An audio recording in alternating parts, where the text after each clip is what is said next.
Sonic Heroes is the first game in the Sonic the Hedgehog franchise to go multi-platform on the PlayStation 2, GameCube, and Xbox. Naturally, I'll be talking about the PS2 version, but all three should be very similar. The gimmick in this game is that rather than playing as Sonic alone, you actually control 3 characters at once.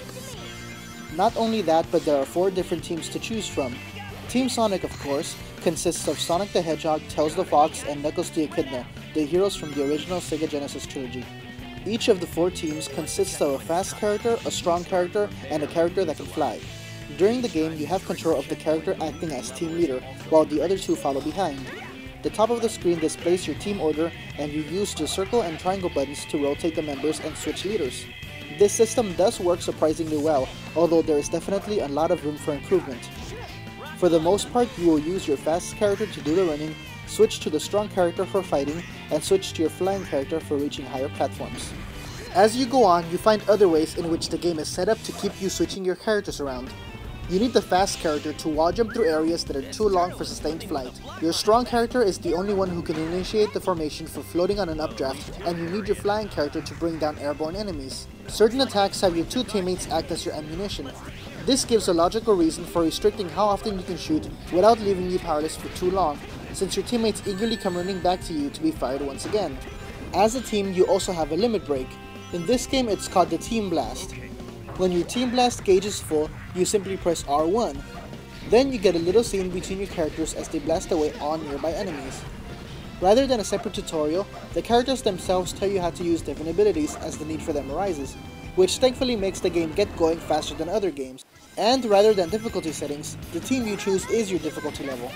Team Sonic is the normal way of playing this game. In their opening cinematic, Dr. Eggman essentially invites them to stop his latest scheme. Being the heroes that the title of the game suggests they are, Sonic and company naturally set off to stop him. Team Dark, as the name implies, consists of your anti-heroes with their not entirely unselfish motives. Shadow the Hedgehog, Rouge the Bat, and E123 Omega, one of Dr. Eggman's decommissioned robots out for revenge. Playing with them is considered the harder difficulty setting.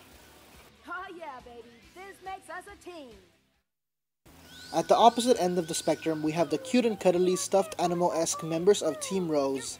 Amy Rose, Sonic's supposed love interest, Big the Cat, and Cream the Rabbit, who carries around Cheese the Chow. Yes, they are called Cream and Cheese. This team is considered the easy difficulty. All 3 of these teams play similarly, but the 4th team changes up the gameplay. Team Chaotix consists of characters from the Sega 32X game Knuckles Chaotix, which for some reason seems to be the only Sonic-related game not thrown into any of their compilations. Specifically, these members are Espio the Chameleon, Vector the Crocodile, and Charmy Bee. These 3 are apparently a detective agency and set off to complete missions for their mysterious employer. They go through the same stages as everyone else, but their goal is to complete a specific mission, such as collecting a certain amount of items, rather than reaching the end of the stage as fast as possible. Regardless of which team you're using, the fast, strong, and flying characters are represented with Sonic's, Knuckles, and Tails colors respectively. So if you're using unfamiliar characters, you can use that to remind you which serves which purpose. The stories of the 4 teams intertwine, and in some of the boss battles you're actually fighting the 3 members of another team, despite the fact that all 12 characters essentially have the same enemy. In one scene as Team Sonic, Team Rose shows up, and Amy insists that Sonic marry her. Sonic, being the down-to-earth, level-headed male that he is, chooses to defend his bachelor hood to the bitter end, and a fight ensues. I wonder if that's how they did it in the Middle Ages. This fight is one of the situations wherein you can lose 1 or 2 of your characters before being defeated. These fights can be pretty odd too. Only seconds in, I lost both Sonic and Knuckles, then proceeded to just jump around the field as Tails, now the weakest character since he's lost his ammunition, until I somehow suddenly won. Anyways, just like Spyro A New Beginning, Sonic Heroes is a bright and colorful game which, while not necessarily living up to the expectations set by its original trilogy, is still a decent game in its own right. You might wonder where they go from here, and well,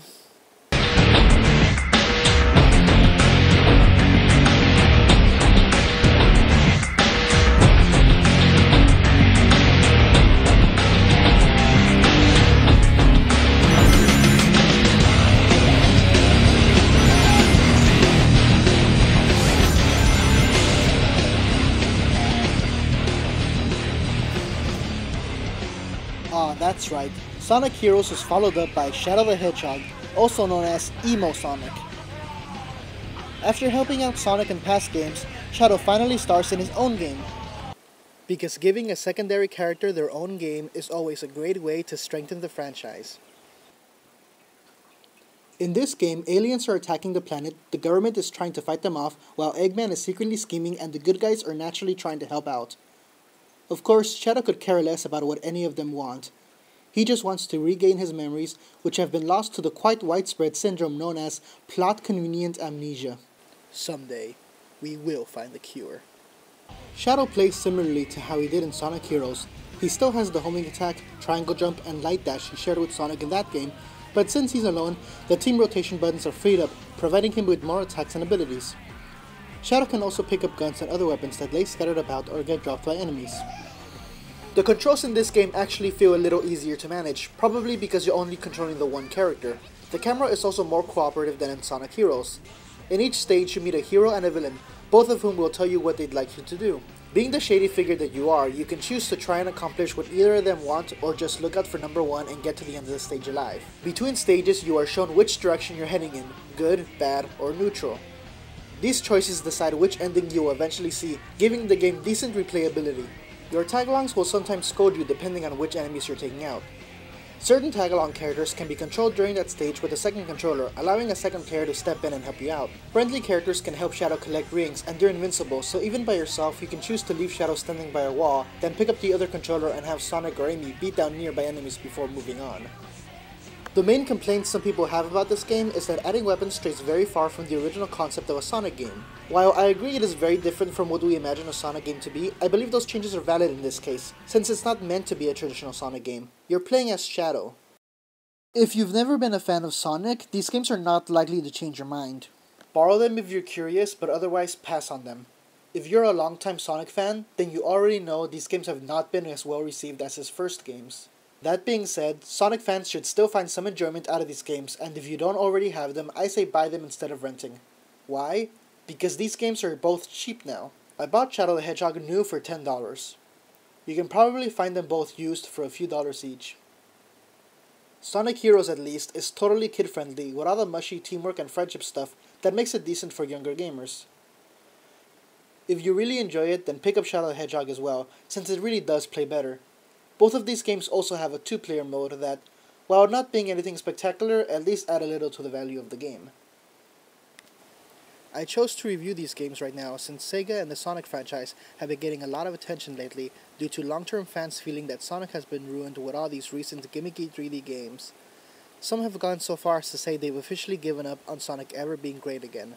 From what I've played and heard from others, most of the recent Sonic games have their moments and redeeming qualities, so I wouldn't go so far as to say that Sonic is dead. My main complaint when I look at the recent Sonic games is the same as when I look at Spyro Eternal Night. I see loads of potential and good mechanics that fall short of great execution. I believe a great 3D Sonic game is possible, but it should be one that Sega really takes their time on to make it truly feel like a Sonic game and not some new gimmick which people are tired of. When asked about rumors of a second Dreamcast, Sega's response was that they're happy as Nintendo's #1 third-party developer. So, why not take a cue from Capcom, which has been one of, if not the best third-party video game developer for years, and make a new retro game? People love Mega Man 9. They would love Sonic 4 or Sonic CD Part 2. Capcom sold Mega Man 9 for $10 on WiiWare and charged $2 more for Proto Man. People would pay $10 for Sonic 4 and an extra $2 for Sonic 4 and Knuckles. And if you don't want to do that, then you could always reboot the whole series and make a Sonic Freedom Fighters game based on the Saturday morning cartoon. That would at least appease some of the fanbase. But anyways, I obviously don't expect Sega to do any of this, but my point is simply that, while I'm not going to be holding my breath, I firmly believe it is possible for Sonic to rise again and remind everyone why he alone was the one who gave Mario a run for his money. Even if what it takes to do that is a good 2-player co-op platformer between them. Thank you for listening, and happy New Year. Sonic, he's the fastest thing.